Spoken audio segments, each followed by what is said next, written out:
What do you think that people misunderstand about agents? Um, Because here's the thing, there's a lot of people that look at the fee that y'all get and they just think that, hey, you showed on this property and here it is and you get paid. all right. Which I know just watching you work that's not the case. Right. Yeah.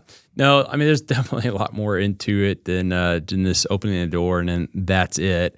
For me, we have a little bit more inventory now, so it's been a little bit easier. But when I first got started, our inventory wasn't that high, so you had to go out and find off-market deals and all that for your buyers, because whatever may be on the market just didn't fit their wants and needs.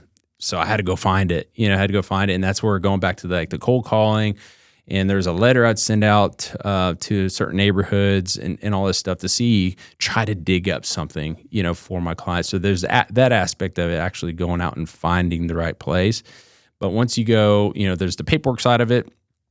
Well, first of all, you go show it, and really try to point out the good, bad, and ugly with it. If I know this is not going to be a good investment for them just because it's not the greatest area or the condition of the home and they're just so hungry to buy something, it's also our job to let them know hey, this may not be the best investment, even though this is going to be your forever, hear that all the time. We talked about it in your episode, your forever home, Right. People move on average every 7 years. So they say it's their forever home. So you got to help them realize, okay, so what is this going to look like 4, 5, 6, 7 years from now as well? Are you going to get your money back? Is there things you can do to improve this property to ultimately, make a good amount of money down the road?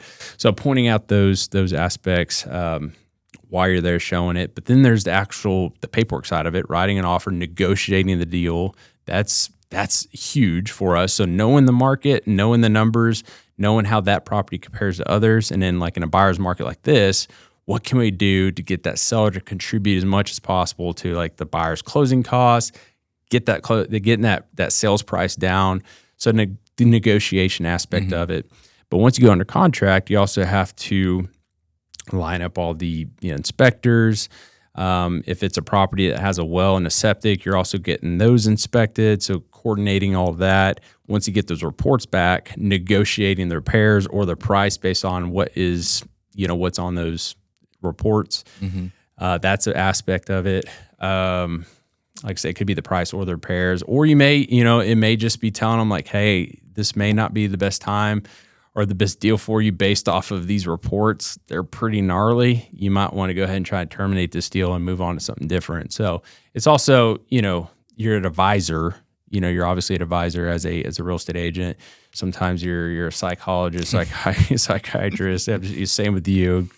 You're definitely playing a lot of that. But yeah, it's just looking out for their best interest. We're in a fiduciary relationship with these clients, and if you're looking at the dollar, the paycheck, that's all you're focused on, you're not going to be able to best serve that client. But if you're truly looking out for the best interests, negotiating the best terms possible, and make sure it actually makes sense for them, then it's all going to work out for sure. And if the deal does terminate, it's okay. We'll go find another one. We don't. But if you focus, a lot of agents, I think, focus on the money part of it, making the money. If you kind of just let that go and just focus on their best interest, then it just pans out so much better.